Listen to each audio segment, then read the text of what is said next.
I lost my keys. What's up? I lost my keys.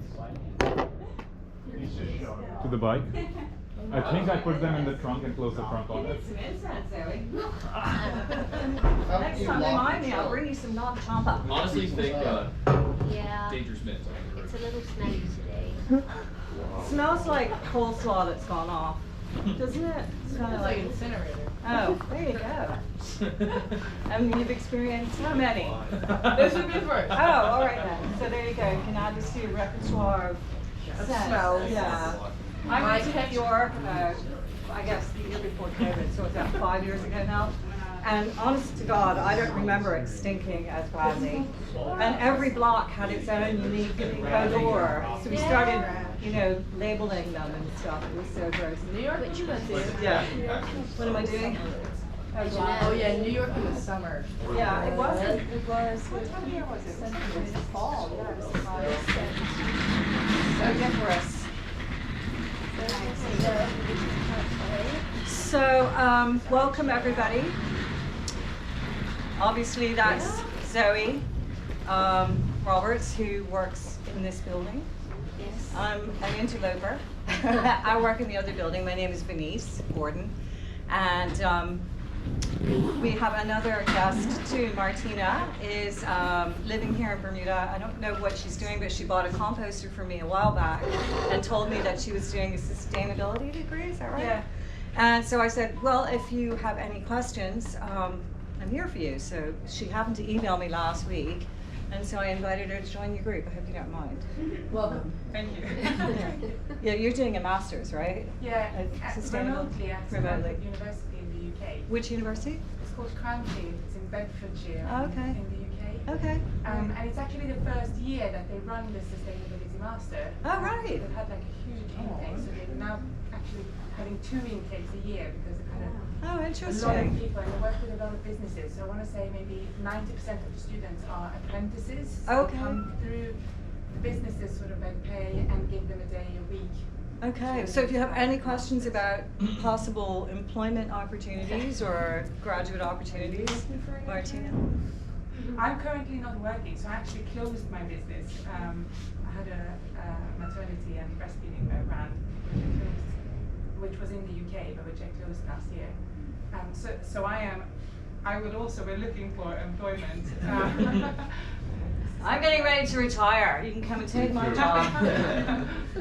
Yeah. So, did you want to go? Do you want to go first, or do you want I to don't do an mind. overview? I don't. So I it's up to think you. it's often helpful if you do your Okay. review and then Right.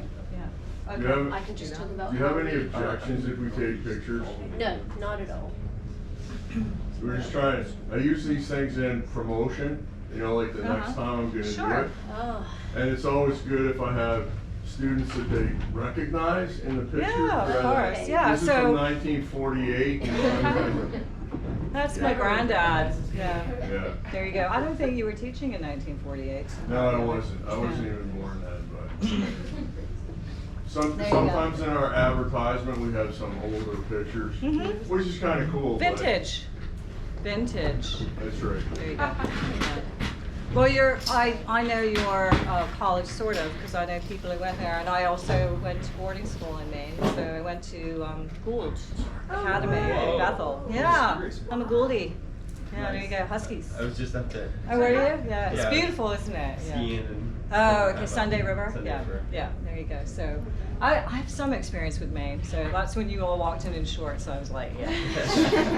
-5 in Maine right now, so yeah, this feels like summer to them. 8 inches of snow coming Uh-huh. at us. Yeah, that was my first time to see snow actually, so it was fun. My roommates woke me up at like, I don't know, some ungodly hours, probably 8. And pulled up the shade in my window and like, get up, get up, get up. And I was like, oh, I'm gonna, murder somebody. But anyway, it was like a blanket. It was amazing. Yeah, What brought it's you to such school in Maine? a lot of Bermudians go there because the boarding schools there are small, and we come from a country where the schools are very small. We do have a mega school now, but even that's probably like 1,000 students maybe, or 800 or something. Yeah. So we are not used to being in big schools, and if you want to go to university in the United States, it's a good idea to go and do a postgraduate year to kind of get used to the system, because we don't. we didn't really get to choose a lot of our classes. Like, you guys are very lucky in America. You get to choose what you're going to do in senior school. Well, what do you call it there? High school, right?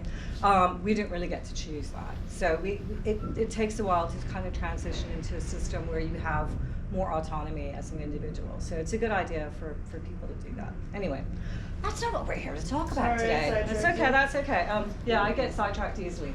So we're going to talk about solid waste management in Bermuda. And I just want to kind of couch that under the umbrella of sustainability, because waste management or solid waste management in Bermuda is going to be different than it is in Maine. You've got a different set of resources there. And that's why, if you know what the definition of sustainability is, you know that it's a very kind of loose definition, and that is to allow for people to optimize things under the systems and resources available to them. We can't hold to Sweden's standards or North America's standards. We have to hold to standards that work here for us as an island, right? So land is finite here, so that's one big reason why we have a waste energy facility, because it reduces the volume of waste down significantly, right? Before we had this facility, we were landfilling everything, right? So I don't know if your bus is going to go that way when you leave here, but you'll go past. If you do, you can just do a quick diversion. But we used to landfill in a wetland area down there, and unfortunately, that's what a lot of places did. They used marshes and unusable land, right? They didn't realize the value of wetland habitats and stuff. So, we don't do that anymore. And the plan is to turn that into a park one of these centuries. but yeah, so anyway, under the auspices of the umbrella of sustainability, this is what I feel is the best solution for Bermuda.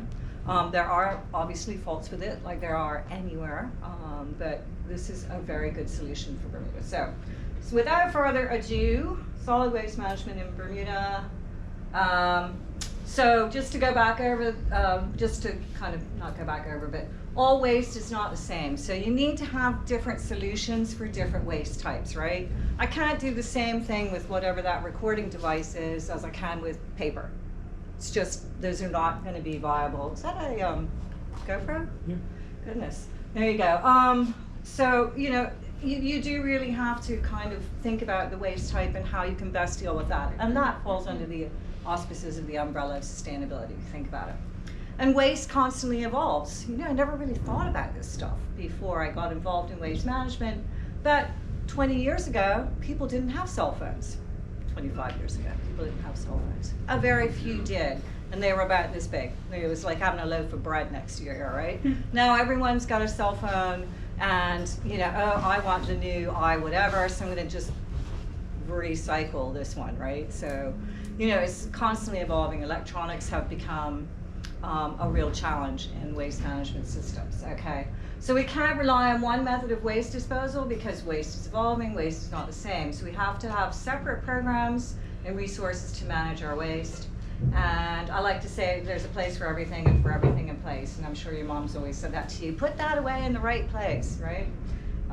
So there you go. All right, so in Bermuda we have 5 different waste facilities. We have the Tynes Bay Waste Energy Facility, which is where you are today. We have the Marsh Folly Composting Facility. And when I mentioned to you that we used to landfill, the Marsh Folly Composting Facility is down the road here. That is where we used to landfill. It's now a big mountain of compost, okay?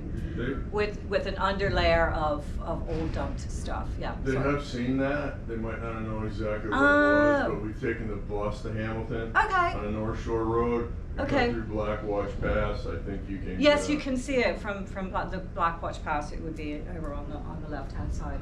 The Material Recovery Facility, which is a fancy way of saying recycling plant. The Sallyport Facility. The Sallyport Facility is up at the Royal Naval Dockyard. It is a facility that handles hazardous materials that are going to be shipped off the island. We don't store any or landfill any hazardous materials here in Bermuda. And the Airport Waste Management Facility, which we're so proud of. We have right by the airport. So it's the first thing you see when you come to Bermuda. Hooray! Right, so unfortunately it's there. We see it And from that's it. miles. Yeah, exactly, yeah. So, It's getting higher too. yeah, it's weird because it doesn't need to be. Anyway, but in any case, you can see that each waste facility handles different types of waste. So at the Times Bay Waste Energy Facility, we're going to handle obviously burnable residential and commercial items, right? Because it's a waste energy facility. At the Marsh Valley Composting Facility, we're going to handle organics, horticultural and organics. At the Material Recovery Facility, we're going to handle TAG. That stands for tin, aluminum, and glass, and those are the primary things that we recycle in Bermuda, as well as other recyclables, things like e-waste, cell phones, stuff like that, air conditioners, vehicle batteries, things like that. So metals primarily, and glass, because guess what? You can't put them into this bad boy, although we do, unfortunately, because people don't do what they're supposed to do. Sallyport, as I mentioned before, is special and hazardous material. Anything marked with a skull and crossbones or that requires special handling, the guys there are trained to deal with that, trained to separate acids from bases, because we all know if you put them together you get a kaboom. Paints by type, all that sort of stuff. And then we have a contract with an American company, and they come here once a year, go through it all, make sure we've sorted it properly, and we ship it out.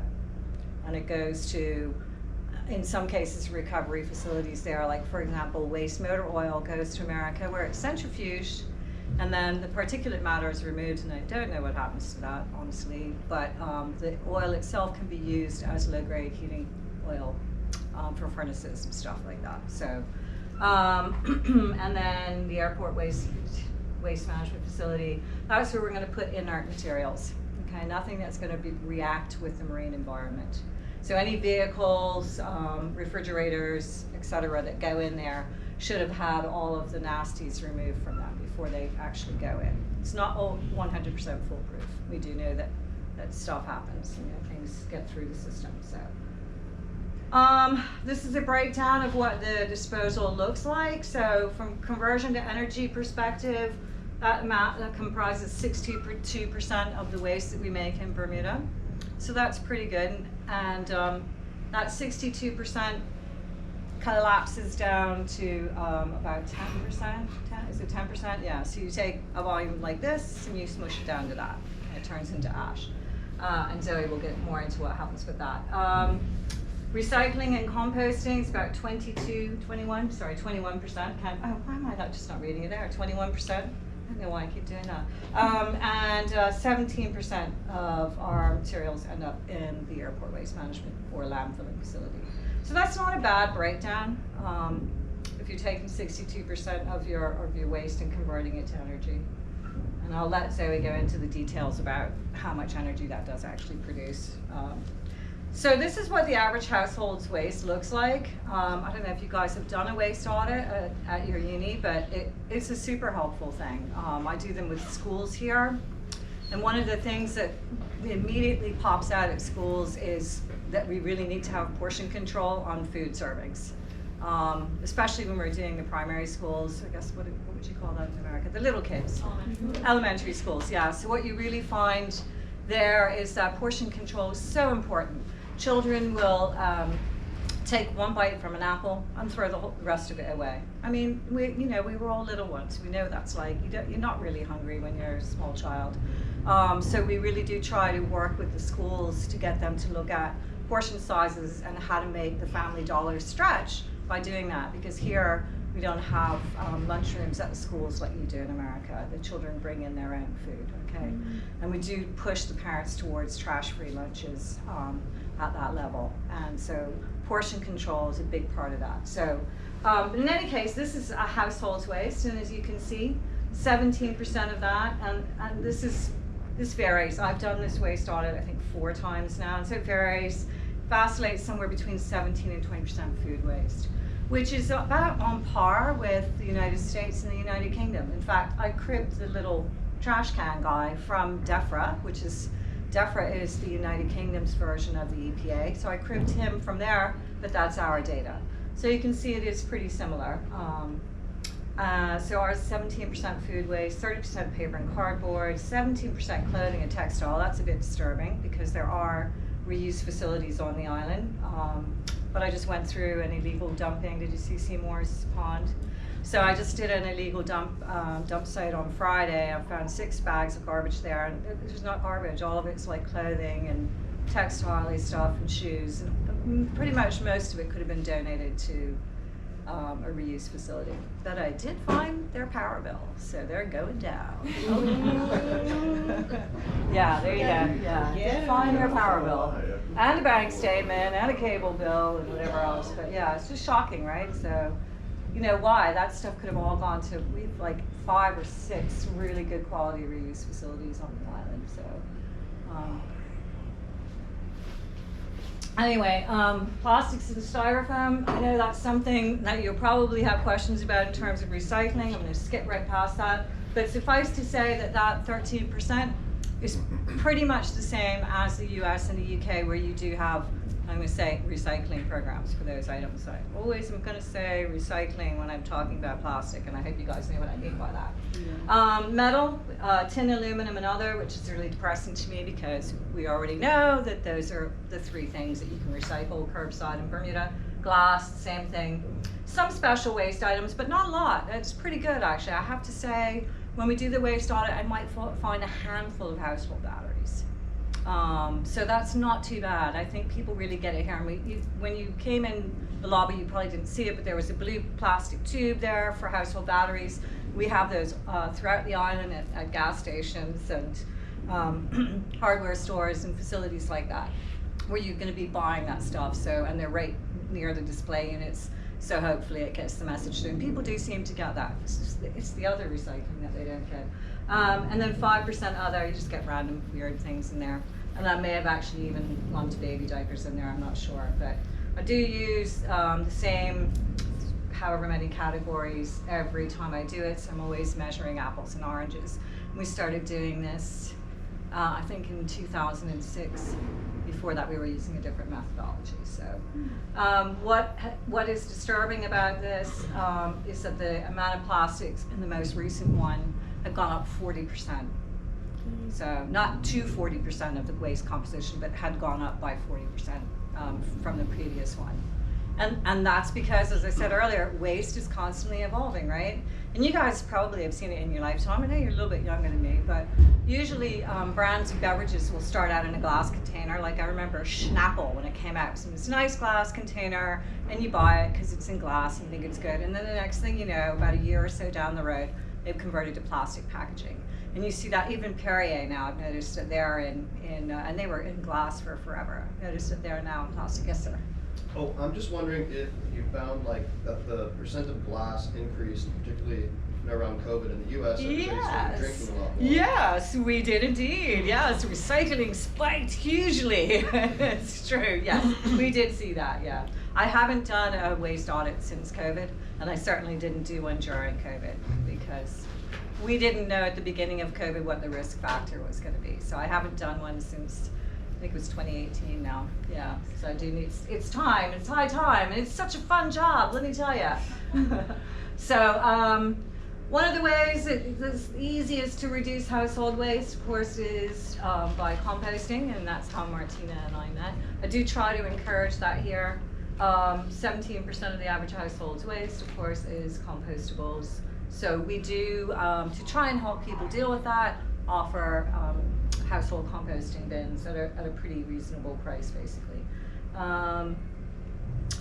We do also put some education material out there about recycling and tag, and I don't know how long it's going to take for people here to catch on, but it does look like, obviously, as you questioned, the rate of recycling did go up when people were at home, which is good. My hypothesis there is that they don't have, so they're probably obviously drinking more, we know that. But also in your day-to-day, if you're consuming things in recyclable containers at work and there's no facility at work to recycle them, then you take that same consumption pattern home where you are a recycler, that's going to push up your recycling numbers too. So I suspect that there isn't enough access to recycling in the workplace. That's one of the biggest impediments to recycling is access to. We think everyone has access to it because we offer that program, right? Well, it's easy, we offer that program. But if your company doesn't have it, if you feel like in your neighborhood it's not being serviced properly. You know, so there's a number of things. But we do try to get that out there. So this is our export of recycling and other, yes, recycling and other hazardous materials. So yeah, hazardous materials. So you can see we've got fluorescent bulbs and tubes. That number is going down as well as people switch over to LEDs, but we've always focused on those because they contain mercury and we didn't want mercury in the burn stream here. Aluminum, obviously, that's a wonderful one because that gets recovered, as you probably know, and turned right back into aluminum beverage containers. Household batteries, air conditioners, e-waste, vehicle batteries, motor oil, tin, which is actually steel, and then glass, which is reused on island. So these are all things that we export. And in 2019, we exported 60 containers and we reused about 50 container loads on island. There's another great example too. You know where Gorham's is, do you? Say it again? Do you know where Gorham's is? Yes. Okay, so there's a soccer field next door to Gorham's, and that's all an old marsh ecosystem, unfortunately, from Mills Creek all the way to Marsh Valley here. It would have been a wetland habitat 100 years ago. God, I would love to have seen that. But in any case, it's been filled in over the years, and it sits in, so it's marshy land, right? So when we have heavy rainfall and stuff, their playing field gets flooded, and it's a real disruption to practice and things like that. So what we've done is we've given them several tons of glass there. They've taken the top layer of the field off. They've added a huge, layer of glass there as a drainage medium, and then put the soil back on the top. We do the same thing here with the golf courses in Bermuda to provide better drainage. So glass we reuse on island. So even though I say it's one of our recyclables, that's a misnomer because we're reusing it, okay? But that's a good thing because in America, unfortunately, a lot of communities have been inundated with glass. It is difficult to recycle, even though it's a wonderful non-reactive packaging. It is energetically expensive to recycle, and so what a lot of communities have ended up doing is taking it in recycling programs and then separating it out and landfilling it. So what we're doing here is using it as a drainage medium. So, and it's amazing, like we'll have, something like a couple of roomfuls like this, and you just have one project and it's all gone, like overnight. So we use it behind retaining walls for drainage in the golf courses and fields like that. And then there's another project next door to that where they're going to be doing it as well. Apparently, Gorham's is expanding or something. I don't know. Yeah, did you hear about that? Is it crushed? Yes, it is crushed, and we do crush it into sand size and then slightly coarser than that as well. So, and you can add different bits and pieces of equipment to it to crush it to different sizes if you want. Okay. So, all right, this is another bit of education that we provide for people here. Up above us, there's the Tynes Bay Public Drop-Off, and again, you've got the place for everything and for everything a place there. You can see as you drive in, you've got a special waste area and the recyclables, then you've got regular household trash, bulky burnable, metal waste. So we really do try to get through to people that everything does need to be disposed of separately, and there are people up there who are trained. It's not just a drive in and chuck your bag place. There are people there who can explain all of that to you. So that does help with our separation process. We also provide this what goes where to the local population too. And it's just a simple, alphabetized list of major waste items and which facilities they need to go to, whether it's residential or commercial. So do try to get education out there. What can we do better? I love it when I meet you guys because you can tell me what I can do better, but I can also make suggestions to you as to what you can do better. We all know that the planet is in crisis, right? There's no denying it. We've got fruit on the trees right now that shouldn't be on the trees for another 3 months, right? It's you're wearing shorts, ridiculous. Just kidding about the shorts bit, but we do have fruit that's becoming available earlier and earlier. So that's definitely, I think, a sign of global warming. We've really screwed up the planet. So what can we do? what can we all do better? I don't want anyone to leave this room feeling depressed. I want you to leave the room feeling like you're on a mission and that you can make a difference. I always say if you're a chemistry major, you can think about how to make better packaging. If you're an engineer, you can think about how to design that packaging better. If you're an artist or a creative person, you can think about how to market real green stuff and not greenwashing. There's so much opportunity for people at your age to make a difference and make the changes that need to happen. So don't feel despair. And what we can do better in Bermuda, of course, is to participate in all these programs of separating things out, right? So governments can throw huge amounts of money, build technology, and all the rest of that. And that whole adage of, if you build it, they will come, is not true. People will just throw it all in one bag. What is wrong with this graphic? I had to fight with this graphic earlier today. So if you build it, they will come is not true. People